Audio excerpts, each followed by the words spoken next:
আল্লাহর খাতায় নামাজ চোর সহজ কোনো বিষয় না। আপনি 5 ওয়াক্ত নামাজ পড়েন অথচ আল্লাহর খাতায় আপনি চোর, নিকৃষ্ট চোর, অন্য চোরদের চাইতে জঘন্য চোর, কারণ আপনি নামাজ চুরি করছেন। কিভাবে নামাজ চুরি করছেন? তাহলে একটা ঘটনা শুনেন। নবী করিম সাল্লাল্লাহু আলাইহি সাল্লামের একটি প্রসিদ্ধ ঘটনা আছে, বুখারী মুসলিম এক জায়গায় বর্ণনা করেছে। আবু হুরায়রা রাদিয়াল্লাহু তাআলা বর্ণনা করেছেন যে একবার আমাদের নবী করিম সাল্লাল্লাহু আলাইহি সাল্লাম মসজিদে এসে প্রবেশ করলেন। তখন একজন সাহাবী এসে মসজিদের ভিতরে সালাতে দাঁড়িয়ে গেলেন। ওই লোকটা নামাজ পড়লেন, নামাজ শেষ করে সালাম ফিরাইয়া নবী করিম সাল্লাল্লাহু আলাইহি সাল্লামের কাছে এসে সালাম দিয়ে আসসালামু আলাইকুম বলে তার কাছে আসলেন। নবী সাল্লাল্লাহু আলাইহি সাল্লাম তার সালামের জবাব দিলেন। জবাব দিয়ে বললেন, ইরজি ফাসাল্লি ফা ইন্নাকা লাম তুসাল্লি, ভাই তুমি যাও আবার নামাজ পড়ো, কারণ তুমি যে নামাজ পড়ছো নামাজ হয় নাই। আল্লাহর বান্দার সাথে সাথে আবার নামাজের নিয়ত করছে, করে আবার নামাজ পড়ছে, একই নামাজ পড়ে এবার আসছে, এসে নবীজির সামনে এসে সালাম দিচ্ছে, আসসালামু আলাইকুম ওয়া রাহমাতুল্লাহ। নবী করিম সাল্লাল্লাহু আলাইহি ওয়াসাল্লাম ওয়া আলাইকুম আসসালাম ওয়া রাহমাতুল্লাহ জবাব দিলেন। জবাব দিয়ে বললেন, তুমি আবারও গিয়ে নামাজ পড়ো, কারণ তোমার নামাজ এবারও হয় নাই। বেচারা আবারও গিয়ে নামাজ পড়ছে, পড়ে এসে আবার সালাম দিলেন।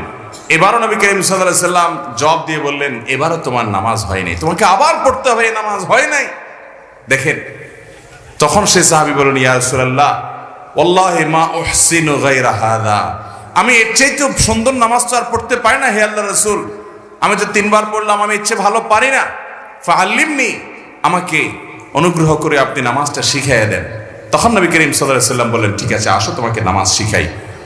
কি শিখাইছেন তাকে বলবো আপনাদের, শুনেন। নবী করিম সাল্লাল্লাহু আলাইহি ওয়াসাল্লাম তখন বললেন, দেখো তুমি যখন সালাতের মধ্যে দাঁড়িয়ে কেরাত পড়লে, সুন্দর করে ধীরস্থিরতার সাথে কেরাত পড়লে, সূরা মিলালে খুব ধীরস্থিরতার সাথে দাঁড়াওয়া ছাড়া, এরপর রুকুতে গেলে, রুকুতে গিয়ে তুমি রুকু করবে হাত্তা তাতমাইন্না রাকিআন, তোমার একেবারে মাথা থেকে কোমর পর্যন্ত পুরো পিঠ সোজা হওয়া পর্যন্ত, পাও সোজা হওয়া পর্যন্ত, রুকুতে গিয়ে স্থির হওয়া পর্যন্ত তোমাকে অপেক্ষা করতে হবে।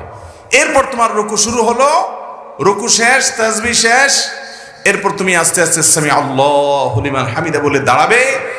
এই দাঁড়ানোর পর আবার তুমি অপেক্ষা করবে হাত্তা তাতমাইন্না কায়েমান, দাঁড়িয়ে তুমি অপেক্ষা করবে একেবারে টান টান সোজা হওয়া পর্যন্ত। তার আগে তুমি সেজদা যেতে পারবে না। রুকু থেকে উঠা হয়ে উঠছো, সামি আল্লাহু হামিদা বলছো, ডিউটি শেষ হয় না, এখনো কাজ বাকি আছে, না হলে নামাজ হবে না। কি কাজ সেটা?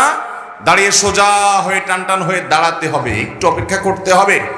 হইছে অপেক্ষা, এবার আল্লাহু আকবার সিজদায় যাবে।